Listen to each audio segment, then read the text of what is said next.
Good morning, guys. Weekend number 3 in the shop working on the Jeep. Today we're going to take the transfer case out, check out what's going on inside. As you saw in the first video, it's still staying engaged. So we'll get it out, get over the bench, open up, see what's going on. I'm hoping it's just these shoes on the shift fork that have worn out and it's not completely sliding the shift collar back and forth. So hopefully that's it, because that's an easy fix, but we'll see once we get in there. We'll go ahead, put the Jeep up, get the transfer case out, take it apart, see what's going on. It'll also be a great time to show you guys the doubler that I built for this. It's a DIY kit from Frog Fab in Montreal. Super easy kit, came with everything I needed. I just had to take a 231 transfer case, cut it in half.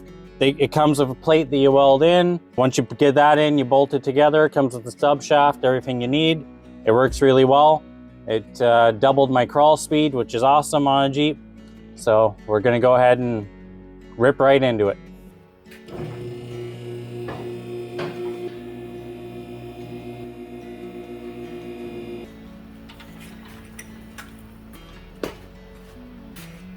Someone decided to make a skid plate out of 1/4 inch steel. Don't know who that was. Makes it incredibly heavy.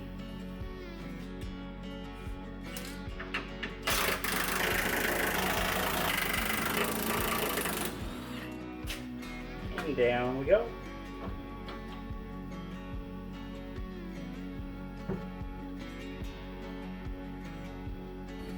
Oh hey. I lost that bolt last weekend. It must have fell through the floor.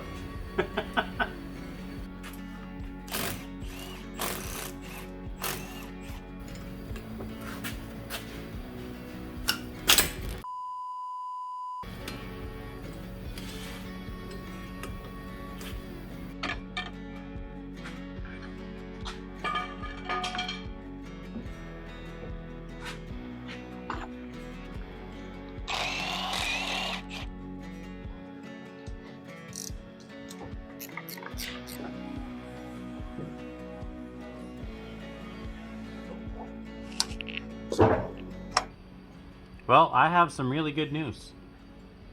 We do not have to take the transfer case out. I undid the shifter linkage and the lever popped all the way forward. You can see the difference there from, let me push that up,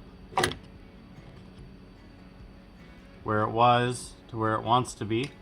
So it looks like my shifter linkage is just out of adjustment, which is great news. Don't have to take any of this out. I can go ahead and put the drive shafts back in. And yeah, I had to take that skid plate off anyway because we're going to get into modifying the transmission mount. And then I want to do something different with the engine mounts as well. So not a total waste of time, but I mean, just gained a whole bunch of time. So that's awesome. I'll just adjust that back out and we'll be good to go. Tomorrow. So this is going to be the idea for the transmission mount. I figured with something like this, it can be easily replaced. It's bolt-on, it's got a nice rubber mount, should absorb a lot of vibration. Not going to get into that this weekend now. I did decide to go home yesterday and finish editing a video. So now it's early Sunday morning. I don't have enough time to tear into this. So we're just going to throw the drive shafts back in it, and I'm going to tick off a whole bunch of small stuff today.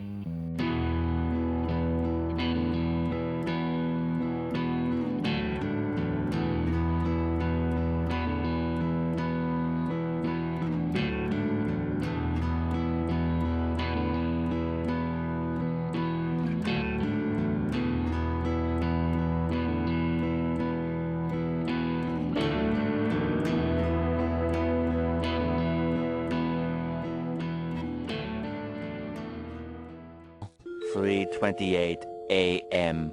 Alright, this may be hard to catch on camera, so I'm going to show you outside of the door. I'm reinstalling the new door handles. Well, not reinstalling, I'm installing the new door handles into the full doors. Never did get around to finishing these because I found those half doors. Got new door handles for it because the old ones were rusty. So how these guys go together, they're actually pretty big pain in the butt to get out. But this goes obviously from the bottom side of the door up, goes in. Then you got these sawtooth looking tabs, I guess you'd call them. And how they work, gotta switch hands. So they just slide in like a wedge. And that little tab catches the tooth. And you just keep going until it gets tight. So I've already got one in. I'm gonna try filming getting the other in. Like I said, it's tight space in there. They were not fun to take out. That's kind of why they never got put back together after paint. So, because I gotta go all the way down in there.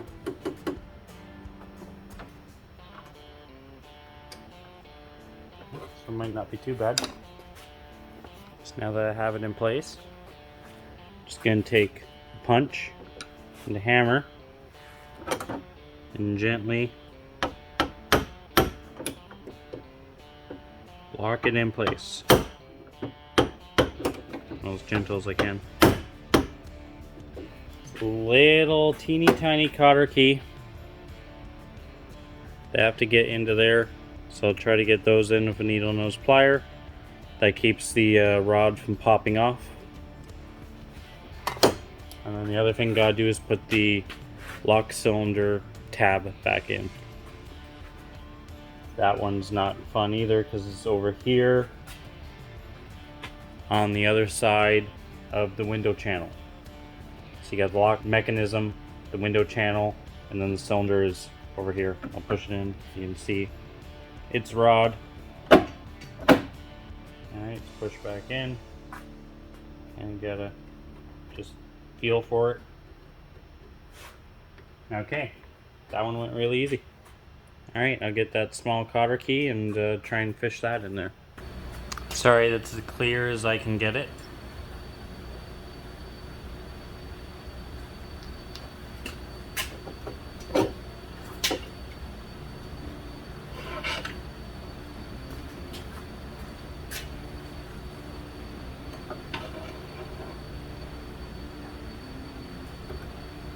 Perfect. Gonna take this opportunity while the door panel's off to make sure everything's lubricated and working well.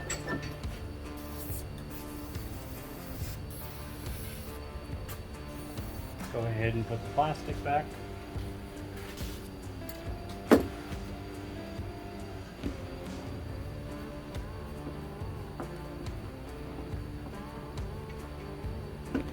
We even got new inner door handles with that kit.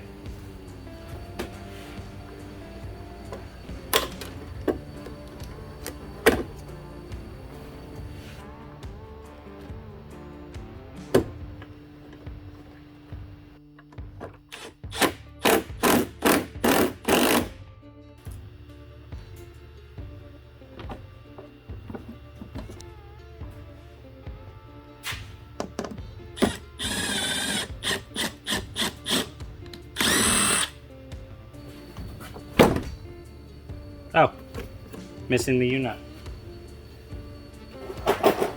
There it is.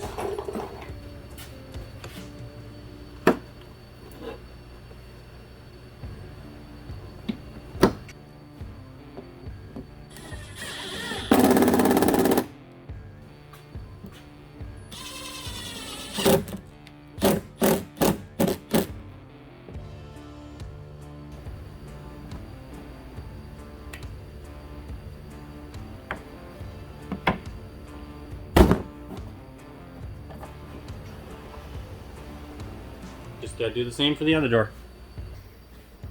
Next thing we're gonna tackle is I want to bedline the rocker panel here. I also want to re-bedline the side step slash rock slider. It got beat up a little bit, and there was one winter where I had cleats on and I was getting in and out of the Jeep, That kind of was a bad idea, but I was pulling, what was I doing? So we got a tow call for a FedEx truck stuck down a back road and everything was pure ice. So loaded the Jeep on the tow truck, headed down there to get it out. Everything was sheer ice. So I put the cleats on, but unfortunately what I never thought of is getting in and out of the Jeep with the cleats on would mark up both the side step and the rocker panel. My mistake. I'm gonna fix it. The rock slider, it gets beat on the bottom anyway, so that's not really a big deal. We'll just treat the rust, spray it with some more bed liner, and then the rocker panel, I'm gonna mask it off. I did this on my other Jeep and it worked great. It'll help with when you're getting in, kicking it. And then after we bed line that, gonna install these guards from Rugged Ridge. They just two-way tape on right there. They actually look pretty nice. So we're gonna go ahead and get all that prepped. A few moments later.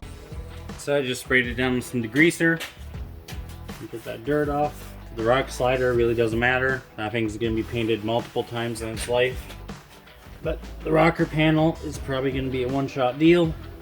So I want that prepped properly. I really need to wash this thing.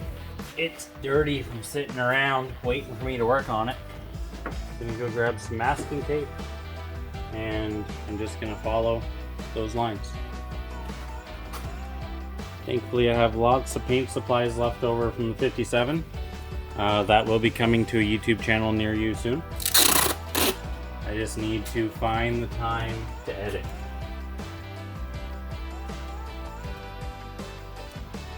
And eyeball it at first. Stand back, take a look. I want to see how I did. No, not too bad. Just adjust that. Bingo. Not too bad for eyeballing it, honestly. There we go. Nice and straight. Alright, now we want to scuff the surface up so the bed liner will stick. Now that hurts a little bit to do this, but don't want to go too crazy at the tape. I want to mark up all the edges.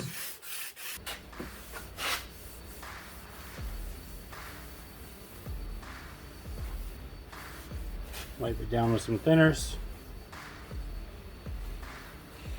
Alright, we're ready to mask off the rest of the area. Just hitting those spots with some rust converter. Now I'm not a professional painter by any means. I'm just a mechanic that can paint. Okay, here we go.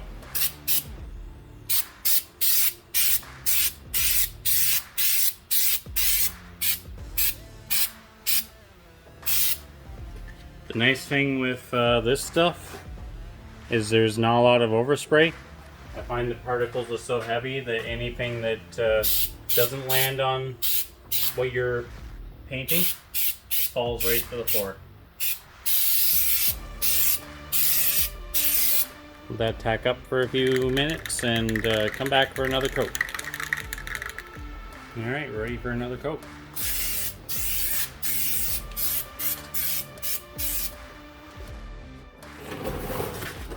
Alright, we're going to go ahead and let this dry. I do notice that over time this bed liner does like to fade. So once it's dry, we're going to hit it with some flat black, see if that helps the fading. But it's looking great. Okay, it's dry enough to take the masking tape off.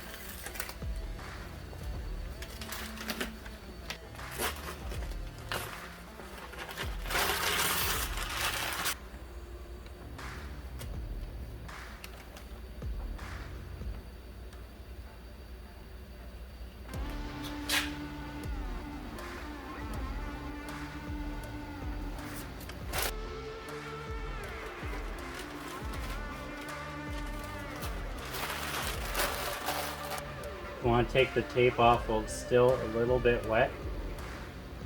Otherwise, it might peel the bed liner off. There we go. That's going to look good. Next, we're going to freshen up the lighting.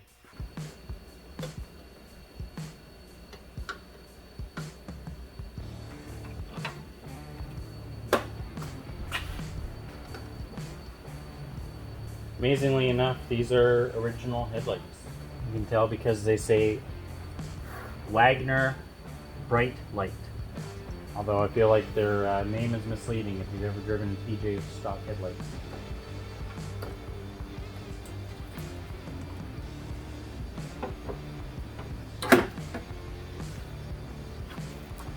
Ta-da! I'm gonna spray some juice on this connector.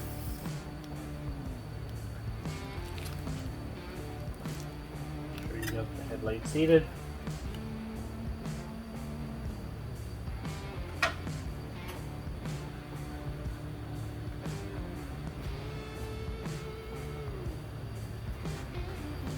Don't get me wrong, I like the look of the original style headlight, but you can't see anything with those. Like, it's 1970s technology. The LEDs go further. I wish that they were the same color as an original headlight. I'm not a super big fan of the white, but it will be nice to see at night.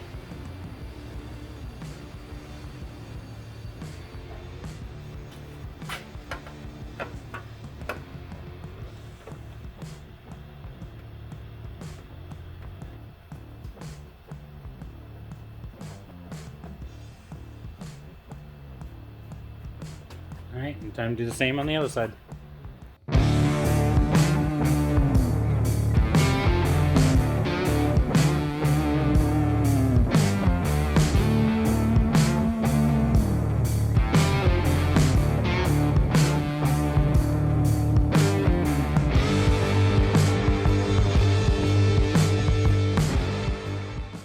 Well, that's going to do it for this weekend. Sorry it wasn't a super exciting video. Didn't have to take the transfer case apart, but that's good news for me. We got a bunch of little stuff done, got the headlights done, got the doors back together, got the rock sliders repainted, got the rocker panels repainted, did a little bit of diag with my oil pressure sensor. The gauge on the dash doesn't work. I think the PCM's gone bad. The Jeep PCM still controls all the gauges, and the Volkswagen PCM controls the engine. So right now the engine has two coolant temperature sensors, one for the Jeep PCM, one for the Volkswagen PCM. Furnace just kicked on. Two oil pressure sensors, one for the Jeep PCM and one for the Volkswagen PCM. Right now, like I said, I don't have an oil pressure gauge on the dash. If I can't get that working, it's just going to get a mechanical gauge installed. But that's just part of the engine swap, I guess. Still, there's other stuff I'd like to tidy up with the engine swap. I don't know if I'm going to get a chance to get that done before we head out, but we'll see how it goes. I still have 4 weekends, I think, but I still need to sort a trailer out, so that might take up a weekend or 2. I don't know what I'm doing there yet, if I'm going to see about renting one or buy one to fix it up. There's one I kind of have my eye on, but we'll see how that goes. Thanks very much for watching. I appreciate it, and we'll see you guys next time.